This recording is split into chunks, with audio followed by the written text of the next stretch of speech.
I don't know how you feel about micro content since you are a true traditional cinematographer. Micro content is just the natural progression of kind of what we've been doing. It's just the human attention span just seems to just shrink Second, every second. Yeah, and so now we're down to 15 second, 10 seconds. I mean, we had, Snapchat kind of broke ground on it a little bit with their Snap stories and just snaps in general.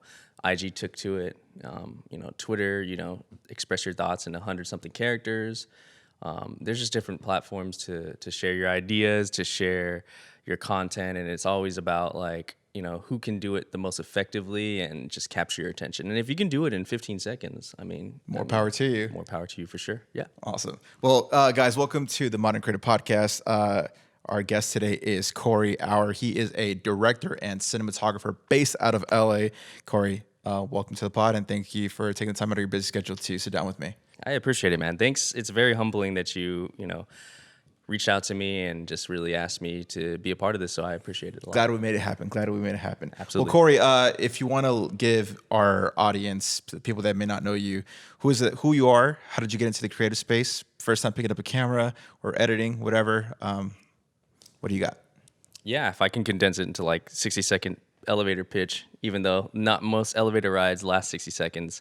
A funny story on that later, but I started filmmaking when I was really young. It was always kind of like a family event to go to the movies or to watch a movie together or watch shows together. And so when my parents picked up a camera at a garage sale, when I was 8 years old, I grabbed it, went around, rallied up all the neighborhood kids and started filming, directing little monster movies, little fighting movies, little horror movies and stuff like that. So that progressed to high school. And then in college, I went to school for business. And eventually I got a couple opportunities just by being very outgoing and networking to film certain events and stuff like that. And then people from the events approached me and they're like, hey, we've seen you around. We're filming this professional boxing reality show in Vegas. And this is 2010. Okay. And I had just filmed my first music event, which, by the way, the headliner was Kendrick Lamar. And it was in Phoenix, Arizona, and it was Tempe, Arizona, and he was opening to 120 people. Wow. That was a sold out show in 2010 for Kendrick Lamar. I used to go to see Kendrick Lamar in 2010 too, here in San Diego State and whatnot. It's so crazy that you actually shot them though. It was just by chance, man. I was eating at a restaurant, and I take my camera with me everywhere. I had a little Canon, at the time, 60D. I would just place it on the table next to me, eat, and then pick it up and go shoot. And then some guy across from me was just like, hey, that's a sick camera. What do you do? I was like, oh, I do photos, and I love filming. And so he's like, well, I do photos, but I don't film. So would you want to shoot this event, that I have on Friday? And it just so happened. Everything just lined up. Wow. So, yeah, that's the first, I guess, leg of my journey. Honestly, I still feel like I'm on the first leg of my journey. I don't feel like I've reached a point to where, a turning point or a transition point. If anything, I'm close to, reaching the first leg and the end of that. So as of right now, I'm in LA. I've been here for about almost 6 years now, and I've worked with a lot of network TV shows, a lot of commercials, a lot of narrative productions, you name it, internationally and domestically. And you coming from Arizona, coming to LA, did you have experience coming to LA prior to moving? Funny enough, so we're in Huntington Beach where I stay now, and I've always loved this beach. I actually grew up between Long Beach and Arizona because my family's from both. And so I was here summers, holidays, just most of my time growing up. I went to school in Arizona, made a lot of my friends and a lot of my networking in Arizona. But I would always come over here for projects. And so... What kind of projects are we talking about? It's just whatever, man. When you start out, you'll take... for me at least, a lot of people are niche. For me, I would just take whatever's thrown at me. Like, hey, you want to film this commercial? Hey, you want to film this event? Hey, do you want to film a wedding? And I was just like, sure. It's money. It's more steps towards my goal. It's investment opportunity, learning opportunity, experience opportunity. So I would just take any opportunity. And so back in 2017, 2018, I was coming out here 3 weeks out of the month. So I would just be out here staying at my family's house. I'd do a bunch of jobs, and then a lot more jobs would fall into my lap, and people would be like, hey, can you do this? I'm like, yeah, I can stay another week here. Mm-hmm. And so I ended up spending 80% of my months here. And so I was on a music video shoot with my buddy, and he's like, dude, you're out here so often, you should just move here. I was like, that sounds like a pretty good idea, man. So I mean, you're here three weeks out of the month, and you never consider maybe I should just stay here.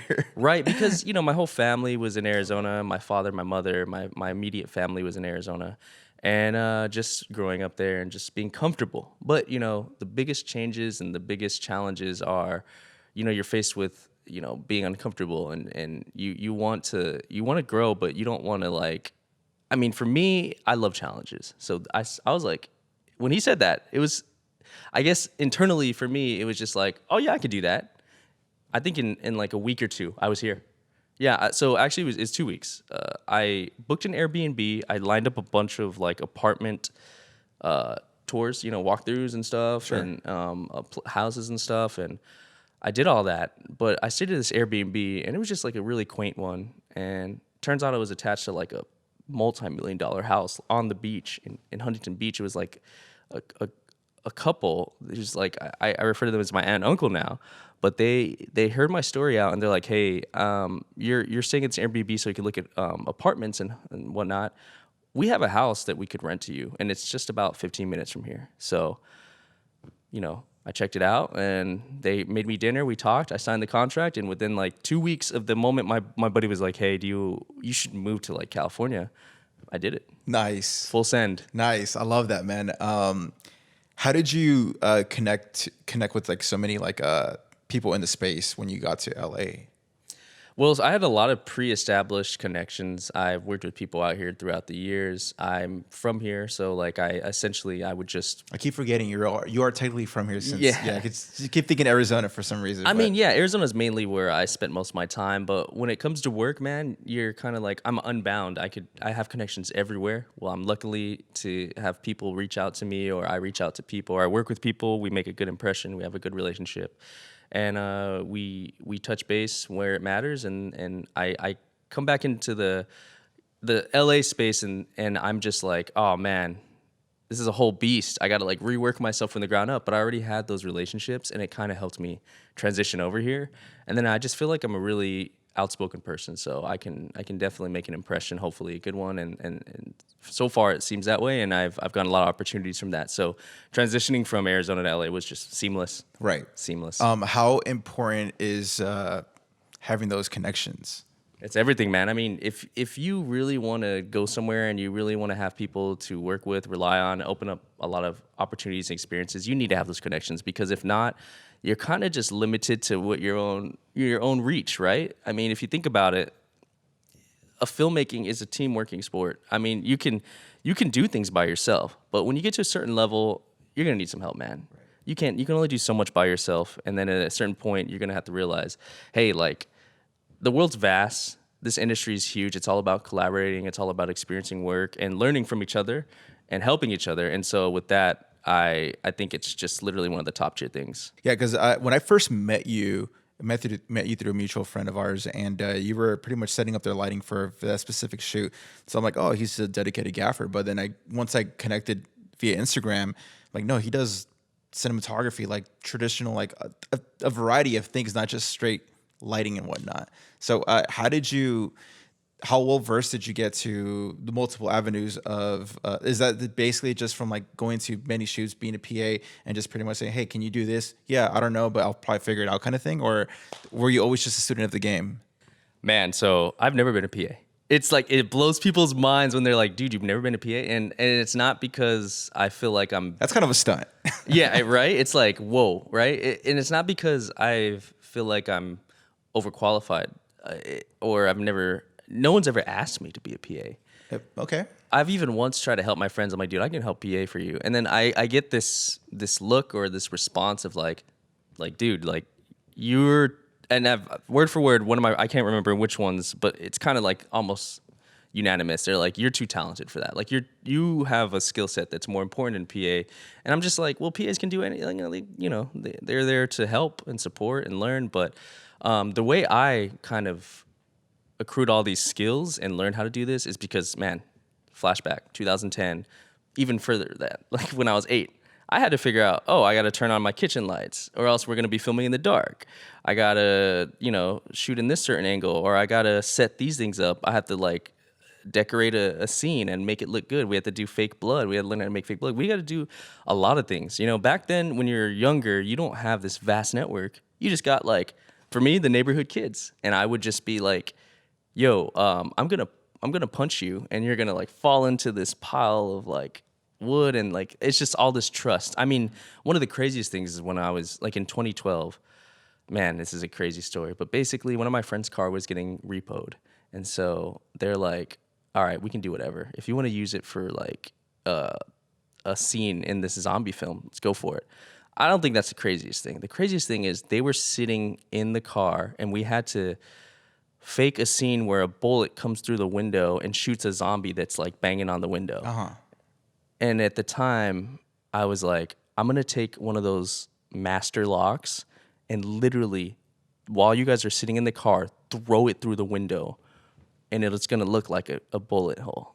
And so my dad was a zombie, and he was banging on the window. Your dad's even with it. Like, he's down to do it. My dad, my friends. Like, that's the thing. The support is real, and the support is what brought me to where I am today. And I literally chucked that huge master lock.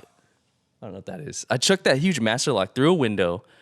It like smashed the window perfectly. I told my dad to duck. I just chucked it. It smashed through the driver's side window, hit the dash, and like rolled out. And it just looked like a gunshot. I have that scene somewhere. I could probably dig it up. But that's awesome. It was insane. So I mean, you just kind of have to be. And I was thinking about this too. You have to be kind of like a Renaissance person when you're coming up. Sometimes like there was no resources like really for me to pull from when I was younger. Like online, no, not really. Like YouTube was just in its kind of like earlier stages. You didn't really have a lot of what is available today. And so you would just learn on set, or you'd learn through trial and error. You'd watch you'd read blogs, you'd watch videos, like the next new thing, like, oh, car mounts, like LED lighting, like all this stuff. So eventually I just accrued a lot of skills throughout the years. And I felt like if I was able to do that proficiently, I could teach people, or I could advise people to do it, and that way I can delegate the task instead of me doing it every single time. Right. And yeah, so that's kind of how I got those skills. That's awesome. I see, speaking of YouTube and whatnot, you were fairly active on YouTube. Do you plan on bringing the channel, give some CPR and put some content? Because I was like watching it since I met you, and I thought it's pretty good stuff, man. Things that you were teaching and whatnot, pretty valuable information. I appreciate that. Yeah, so actually, yes, I want to put more effort into that. And I think what it all boils down to is your focus. You know, are you focused on just entirely throwing yourself into the work and not touching on any of the extracurricular like outlets? Or are you more open to it? And I'm more open to it this year, absolutely, because I switched up this year in the sense of I used to just take, throughout 2020 and all the way to 2022, I was working nonstop. I had last year I had 98 flights. I did maybe over 70 gigs and like jobs, and I was just nonstop. Just didn't really have time to enjoy my life. And then this year is different. With that, like, I mean, that's an intense, like, intense workload. Was that like your best year ever?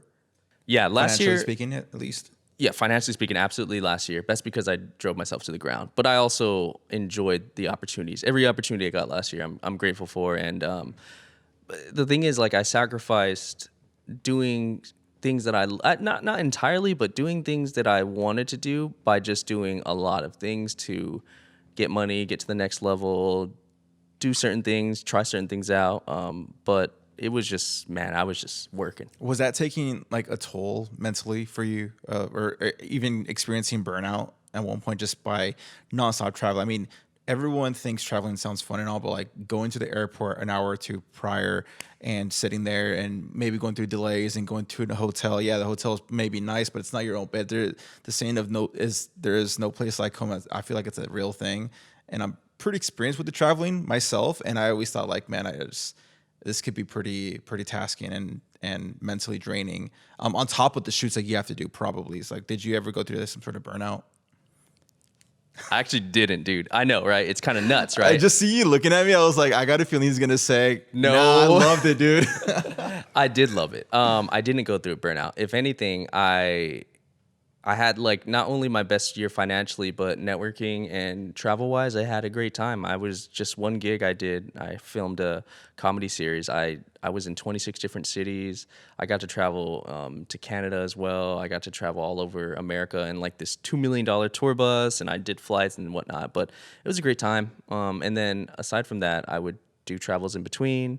There's just so many jobs that I did that I can't even remember, dude. I will go through like my archives and be like, oh yeah, I did that. And then like my whole fridge, everywhere I travel to, I get a magnet, and so like my whole That's cool. fridge There is you go. just You got covered. something. Yeah, I got something And out you of see it. something like, oh, in Vancouver I did this. I remember now. Yeah, so it's just like a little board of where I've been and what I've done, but I didn't experience burnout. I think if anything, it just energized me, and I made so many moves.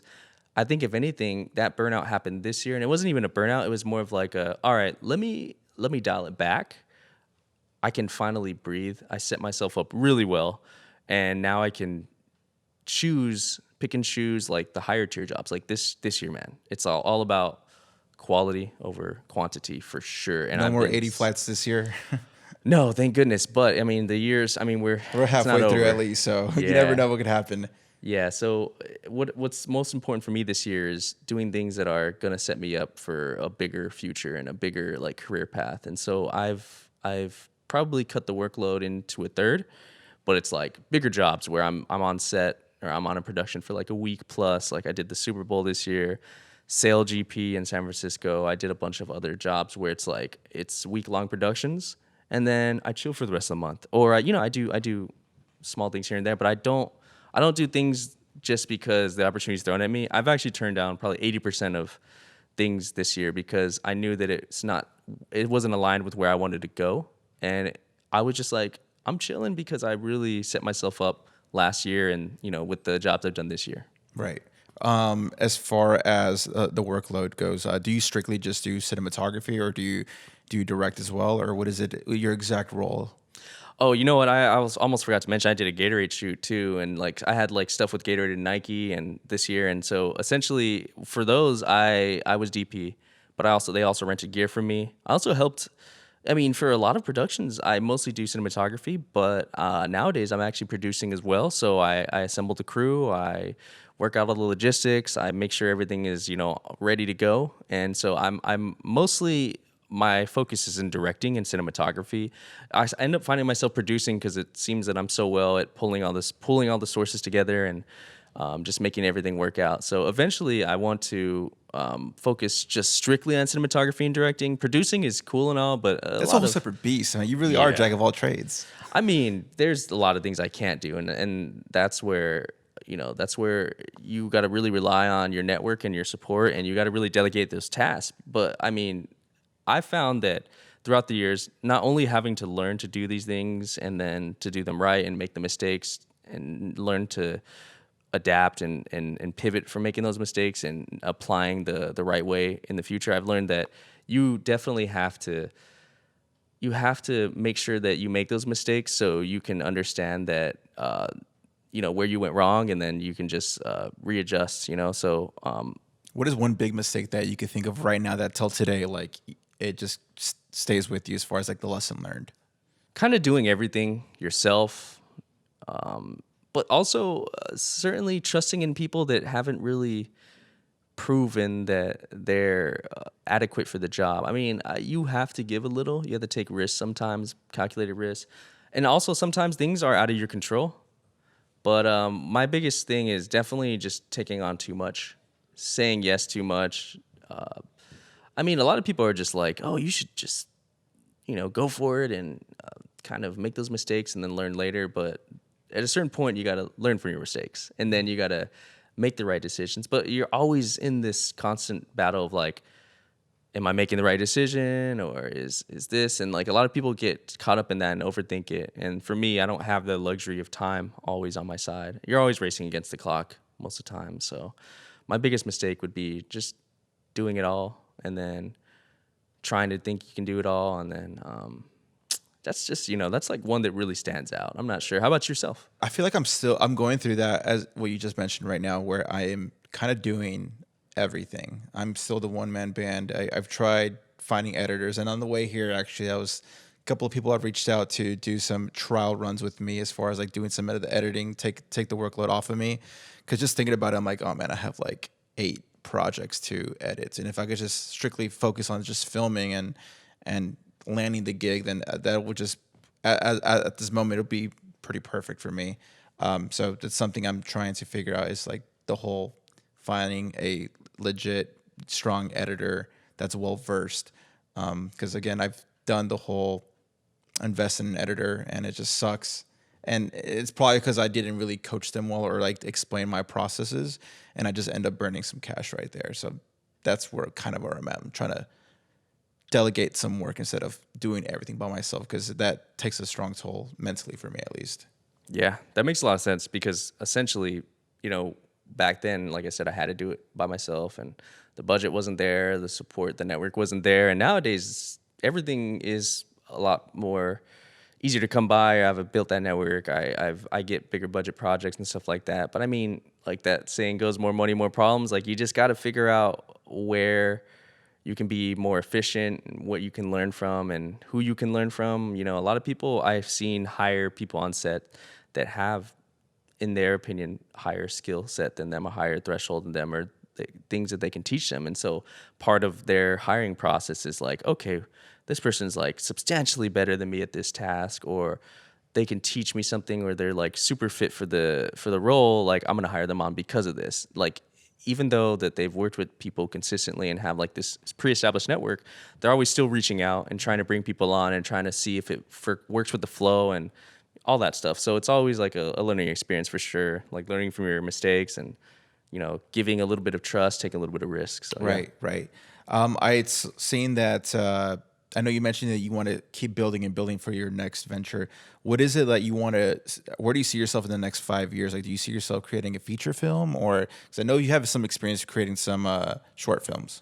Yeah, so I've actually worked on a handful of features, and as a matter of fact, my first big job moving back to LA is I was a second unit DP. So there's the first unit DP that shoots all the main stuff. The second unit DP is generally shooting all the extra scenes and all of the scenes that like sometimes stunts or all the scenes that need to be inserted into the film. But second unit DP is more of a title on this production I was on. I was basically second camera, like in command, and we were shooting all the scenes together. There's some times where we'd have to split up and take different scenes, but so I have experience in narratives and features.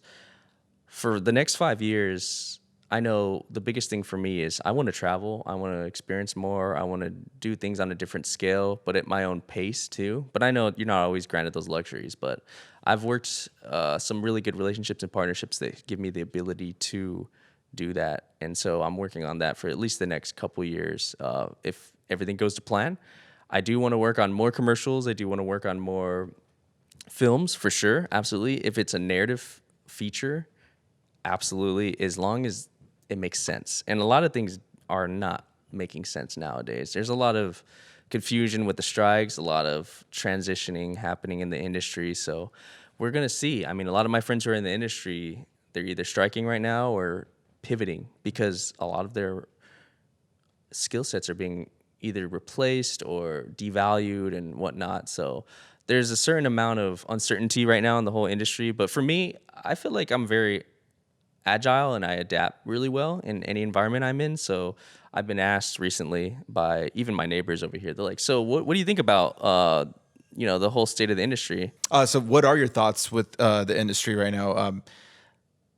In regards to like AI potentially replacing the entertainment world, do you think that's even plausible? Well, here's the thing. Like, it would be naive to make a bold statement, knowing kind of like the trajectory and of everything. But there's always going to be a need for human interaction, human touch, the human experience, right? There's always going to be a need for that. Regardless if you can have the greatest AI, write the greatest or whatever, write scripts like the most intricate scripts or replace someone in a scene or they use someone's likeness, it has to draw from something.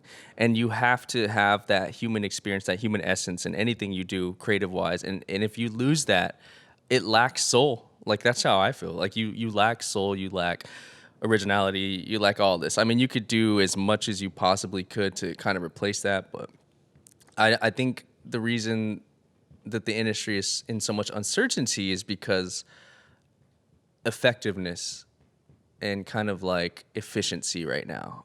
If you can, unfortunately, if you can type in a prompt somewhere and it can shoot out like 1,000 images in like an hour, versus hiring an illustrator or an artist or someone to storyboard something, I can kind of see where that can be a difficult area, like a gray area. Like, all right, like for a producer or for a company to either hire an artist, it's going to take them 60 plus hours to do something that a program can do in an hour.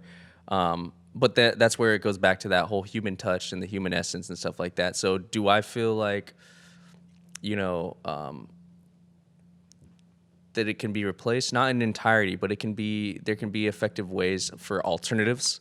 And I think that's what's scary to a lot of people because they felt very comfortable and they felt like that their job wasn't replaceable, but it's either adapt or be replaced. And that's kind of a quote I heard a long time ago. And I'm like, damn, that makes a lot of sense. I mean, these are all tools, AI, ChatGPT, all that stuff. It's just tools, just like a paintbrush is to an artist. And, if you're able to utilize those tools well or adapt and pick those skill traits up, then I think you'll be a lot more better suited for what's to come. But who knows what's to come? Yeah, it's a very interesting and tricky time right now because it's the first time that the writers and actors have struck at the same time. It's been well over, I think, 60 years or something like that. I don't know. It's going to be weird because like the next 2-3 years are going to be really affected since production has completely stopped. So I don't know what's going to happen. It's something I'm very interested in. I'm not well versed, but I just do a little light research on it, and I just find that quite intriguing. And it sucks because there's a lot of, I mean, you of all people know how many people does it take to create a feature film. I've been in projects where it's like a 20-man crew for a small film, independent small film, but let alone a Hollywood produced, backed up by these mega corporates. Geez, that's a lot of jobs. Hundreds of jobs, sometimes thousands of jobs. And I've done the network TV shows, I've done the bigger commercials, the larger feature films. I've been on studio sets, I've been on different types of productions, and it's just tons of people working towards this goal, spearheading it to success. And so if you lose half that workforce to automation, to AI, to all that stuff, I feel like you just lose half of your soul, like the actual essence of what you're driving for. I mean, think about all those misplaced people and all those jobs and just how it's going to affect the industry. We're in a very transitional time. I think more than ever. I think as a society, in our industry, as humans, we're in such a big transition because this is like when the internet, this is even worse than when the internet, well, I wouldn't say worse, but when the internet was introduced, that was just like Pandora's box. Yeah. And then this is kind of like the child of the internet that kind of has its own conscience. And now it's just, I like how you said that, the child of the internet, like literally. Yeah. It's like its own thing. It is. And it's going to create its own conscience. And I don't want to sound like a doomsday type person, but we gotta really regulate this and understand the repercussions of allowing this to kind of grasp the industry and turn it on its head, because if we don't, we're going to get to a point where it's like, damn, this kind of ruined society. This kind of ruined the industry, because now we have a lot of like a huge rift between society and ideals. It's just another thing that can either advance us or really break us apart. And I hate to present that ultimatum, but that's how I truly feel. It sucks, but I guess we'll see how we adapt. Right. So do you think like some of your colleagues that are in the actual film industry, are they adapting towards commercial now?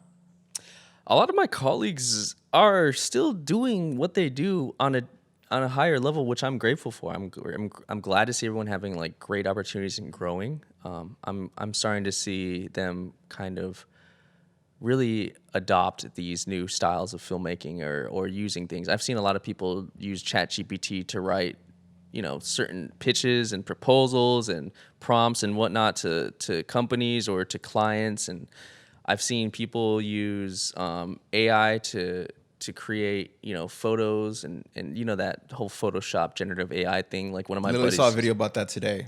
it's nuts, You right? can replace I could replace his background Yeah. on this podcast. I could make this into like I'm in the Bahamas. Yeah, look we funny. have a It'll look beach. funny, but I mean, it can Yeah. make it work though, and it's quite intriguing and very interesting.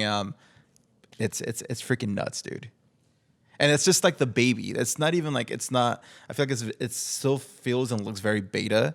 Just wait, give it a few. Shit, I want to say even weeks for it to like get like final touches, and it's gonna look really, really weird. Almost indistinguishable from reality to a certain extent. Like it's gonna look nuts. Just last week, I just filmed an individual who got hired through an agency, and the goal was to shoot this individual in a green screen. So he was telling me, the talent was telling me that I spend about $6,000 to $8,000 on hiring a filmmaker, a videographer, and make my YouTube videos. He does like some sort of educational videos, talking head style.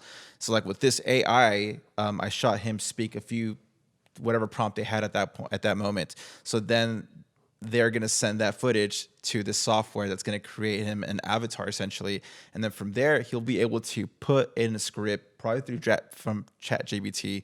It's like, hey, today I want to talk about A, B, and C, and these are the points that I want to talk about.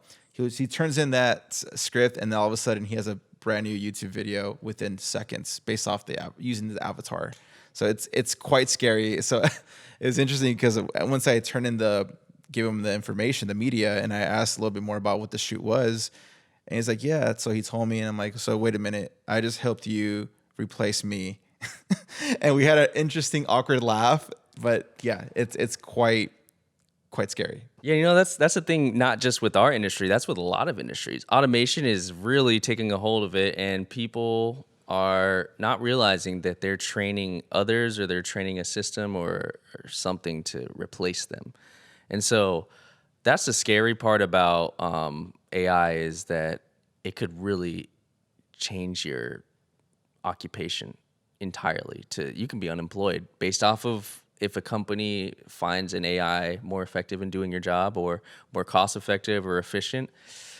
I mean, computers have gone to a point where they're just so powerful that, they've overtaken the human, by like tens of thousands of times. So what's going to stop, people from making computers like their main source of labor, So it's all about cutting costs nowadays, and that sucks. And it comes at a capitalism, big price. baby. Yeah, unfortunately, but when it comes to a film set, I would much rather trust a human.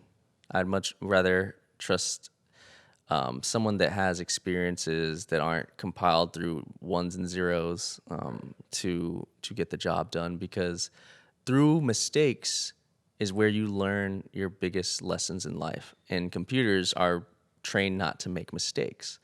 But where I've made mistakes in my life is where I've learned the biggest lessons. That's a bar. I love that.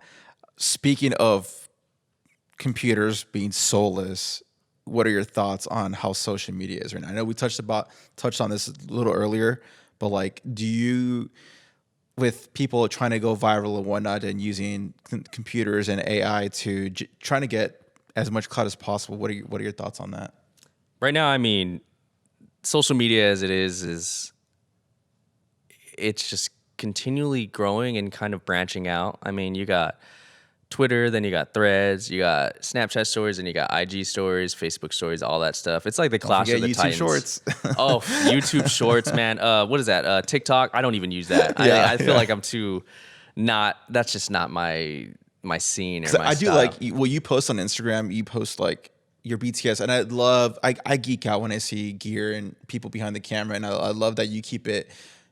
You could really flex on by posting like the commercial shoots that you've been a part of, but you don't. And I somehow appreciate that because you just keep it traditional with stills, which is like they always say, don't post photos on Instagram because it's dead at this point, but you kind of just don't care.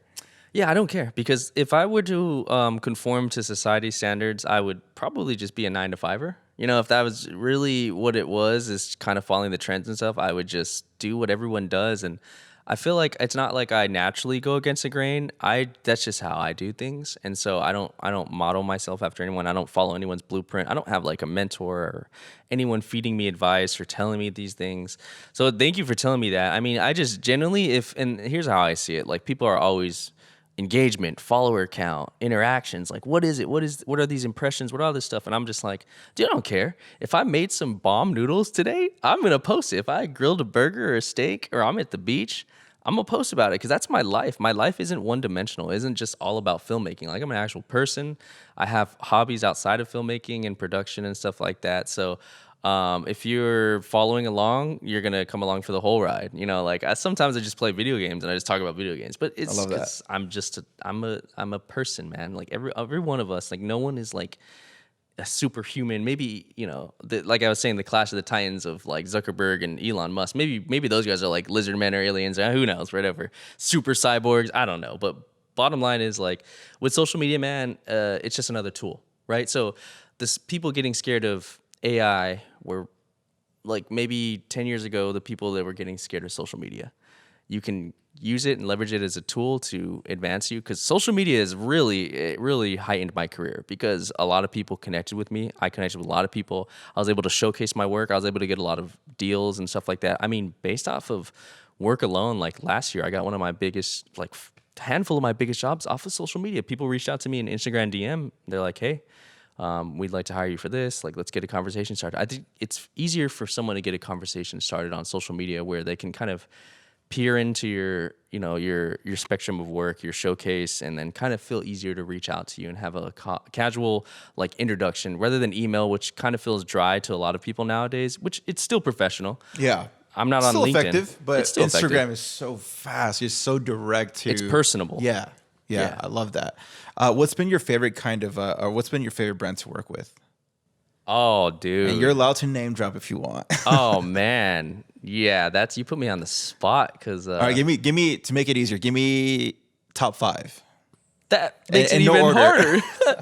Because In no particular order, then. dang, okay, no particular order, man. Gatorade was fun. And what shoe was it for Gatorade exactly? I don't think I'm able to talk about it right now. Okay, never it mind. was something with NBA too. So it was Okay. Gatorade NBA collaboration. So it's pretty recent then. It was very recent. It was Okay. earlier this year. That was a big one.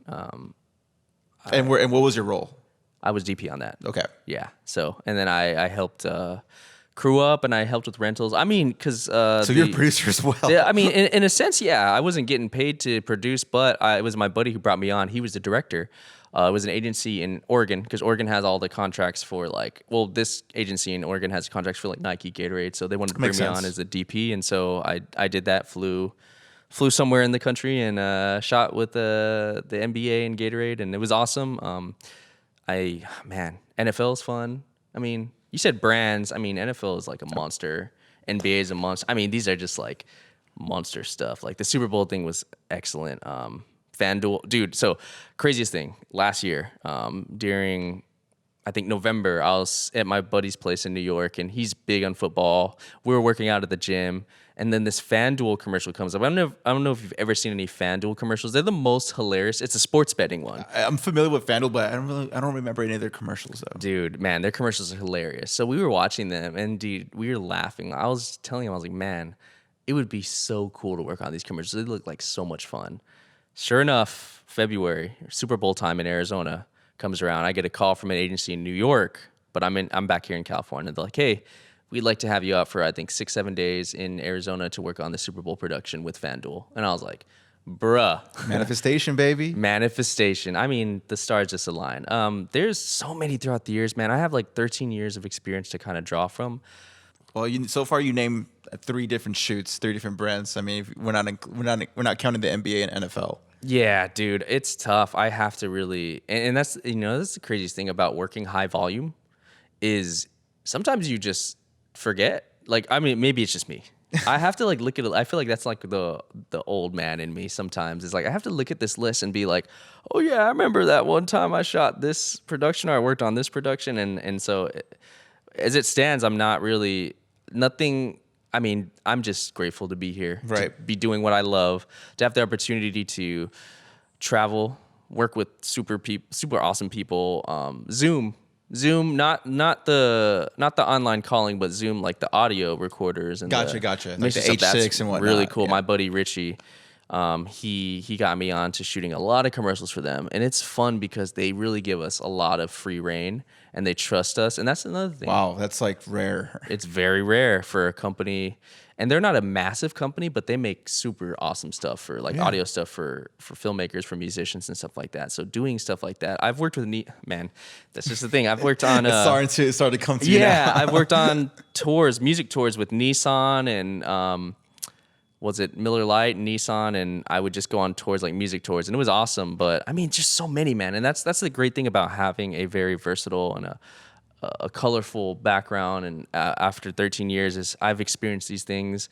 I've learned from them, I've enjoyed my life so much, and now I've done all those things, made those experiences and learned from my mistakes, and now I've pivoted to where like I'm very honed in on I want to work towards quality, and if it's just a couple jobs here and there, that's it for me. Like I don't want to do 70 something jobs like I did last year. That was a learning experience in itself.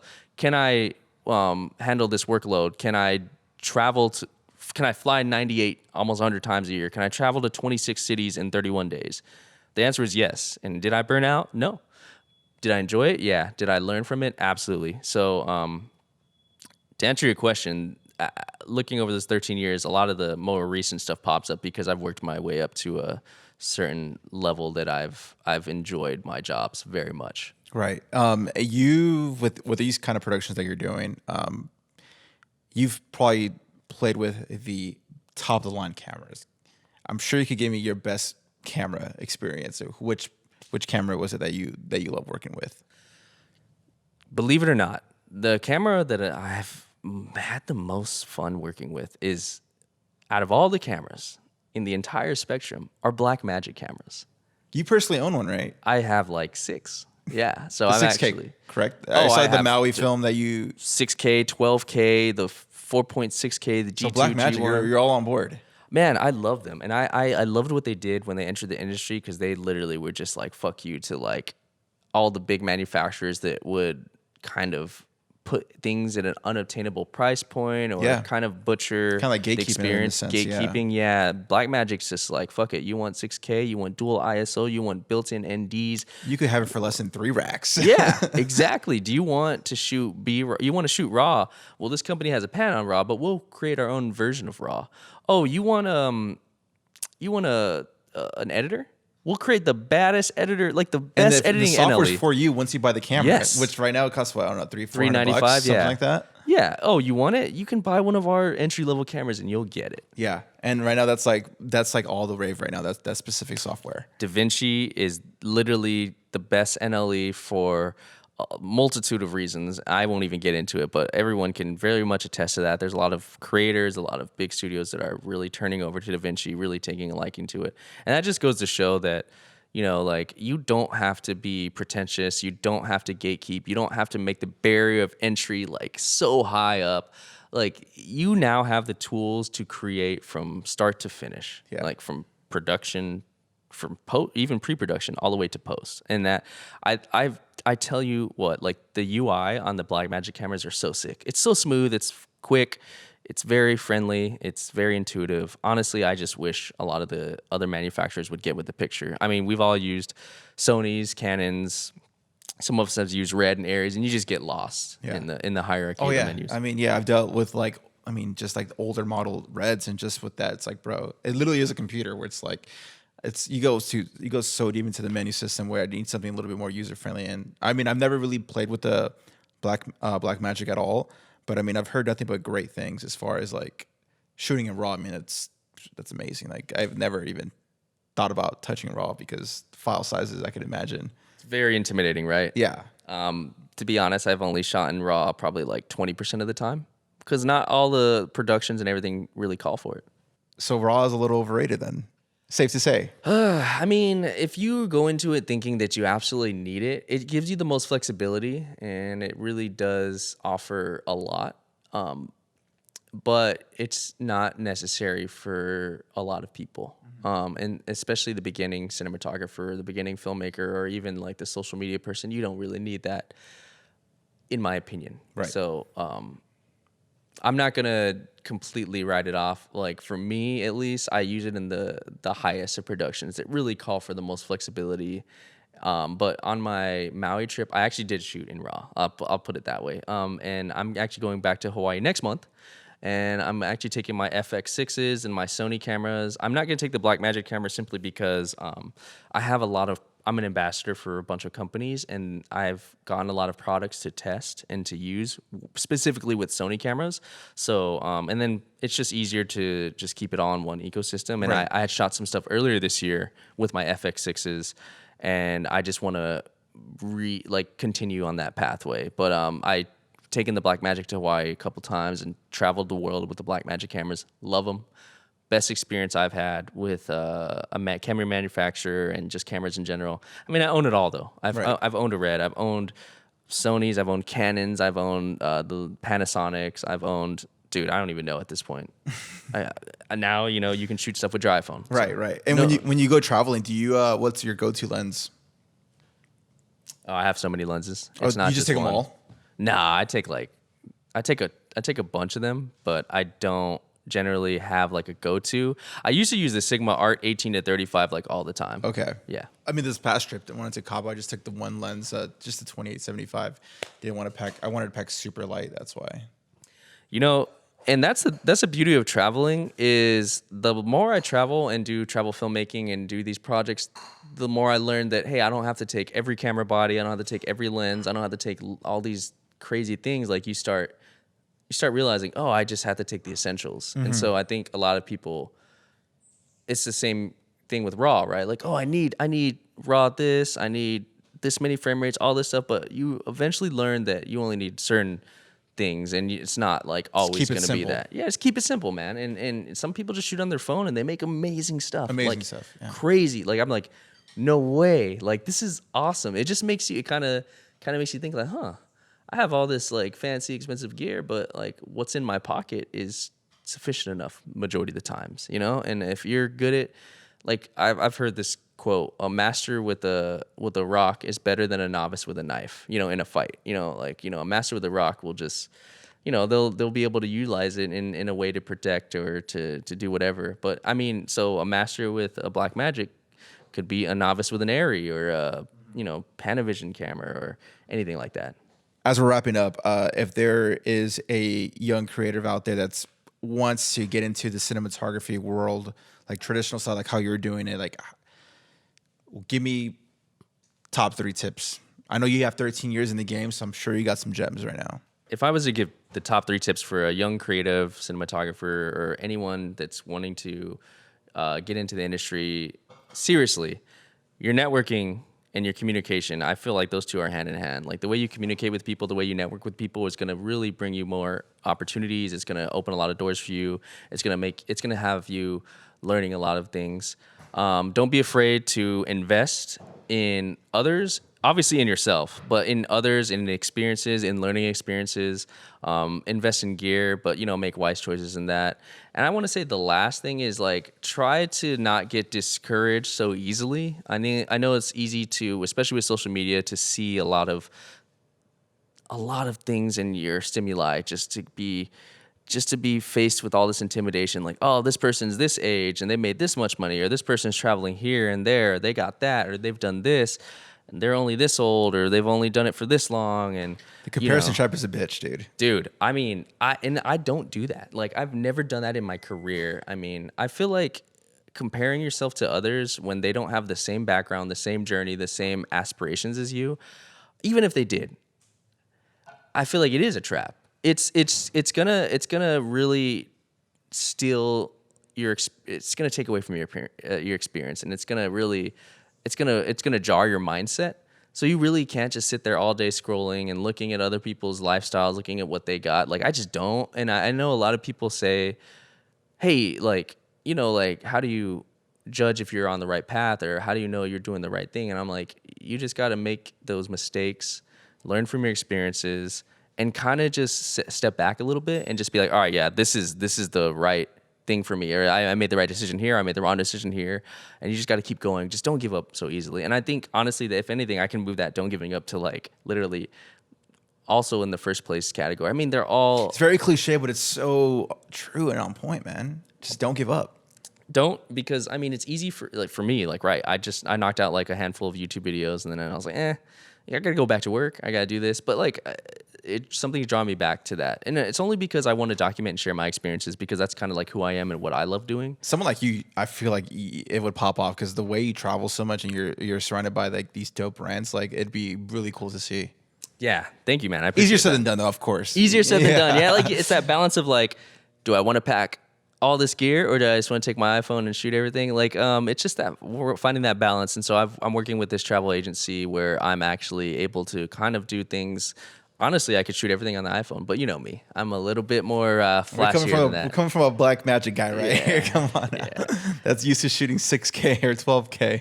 Yeah, I know, it's pretty wild. I've had a lot of good experiences with their cameras, and I love taking them. I'm gonna try Sony out for a little bit, but I mean, at the end of the day, they're all tools. You know, the film guy that's been doing film for 40, 50 years, he sees a digital camera and he's just like, uh-oh.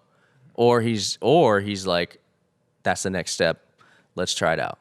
Instead of being like worried. Right. One thing that I've enjoyed having this conversation and getting to learn more about you is that one thing you said that stuck out was you said that you never had a mentor. You never really had a rule book. There was no roadmaps. And you kind of, it sounds like you kind of just went with your gut feeling, and it just led you to where you are right now, where most people that I've interviewed in the past, it's like, well, I had a mentor, I invested in a course, and I did this, this, and this, where it's like, I kind of just figured it out on my own path, on my own pace as well. I love that. Appreciate that, man. Yeah, I mean, nowadays, like, you could do that. There's so many resources, though it'd be very, I think, disadvantageous to kind of just like not take advantage of that stuff. You know, not rely on the pre-existing information or anything like that nowadays. I mean, coming up, and that's just the progression of the industry, right? Coming up, you're either like 10 years ago, you're either going to school for it or you're taking a job in the industry and working your way up. Nowadays, it's like you can find education, knowledge, network. You can find courses. You can find groups of people. Back then, it wasn't that easy. Back then, it was grabbing lunch and carrying your camera everywhere. And sometimes people just reach out to you or things line up. And so, I mean, yeah, I appreciate that, man. I know that you've used the term traditional, and at first I was like, oh man, it makes me seem like I'm an old dude. That's definitely not the route I was going for. No, but I get what you're saying now. Yeah, I get it now because it is. It's the traditional way of doing things, like, naturally, right? Instead of relying on social media, technology, all that stuff, I kind of paved my own way, and that's just why I am who I am today, and I don't abide by like social trends or standards. I kind of just do whatever.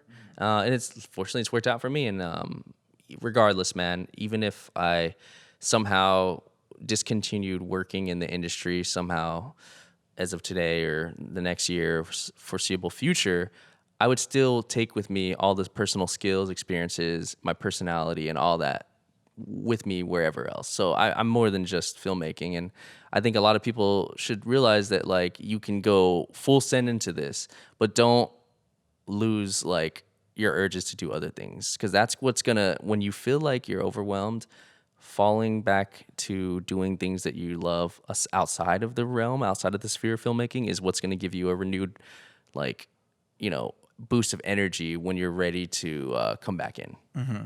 Yeah, so that's how I feel. Well, Corey, dude, it's been an honor having you on the podcast, and it's been amazing. For those that want to connect with Corey, his Instagram handle will be down linked in the description. Any last thoughts before we wrap up? No, dude, I appreciate it. And I think it's very rare that you have people that want to reach out to you and hear your story and share your message with other people. So I do truly appreciate that. I like the personality of, you reaching out, and it's been years since we've actually met. Yeah. And when we first met, we never really brought this up, but when we first met, one thing that stuck out for me with you guys, like, it's you and Gordon were like kind of like going at it, but in a cool, just roasting each other. Yes. And I thought that was freaking hilarious, because I do that with my boys too. And it's first time meeting you guys, and I'm like, you know what? These guys are like kind of similar to me. Like they're not super professional, like suit and tie, and you got to do this and this. Like you're actually pretty down to earth people, and that's something I that always stuck with me. And I'm like, I need to get this guy on the podcast for sure. Oh, I appreciate that, man. That personality shines through, man. I really appreciate it. And honestly, that's what stuck out to you. You know what I'm saying? Like you could be the greatest worker, all of that, but if you don't have the personality or you don't carry that, you know,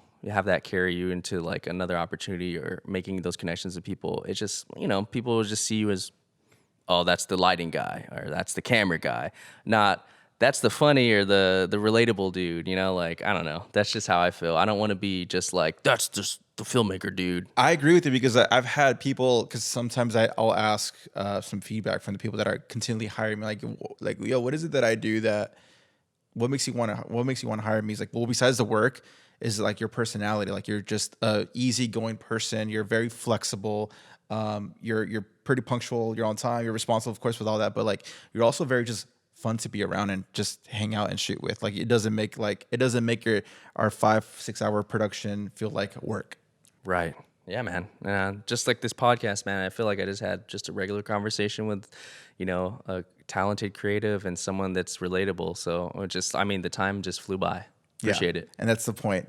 Well, guys, thank you guys for being on the podcast. We will catch you guys on the next one. Peace.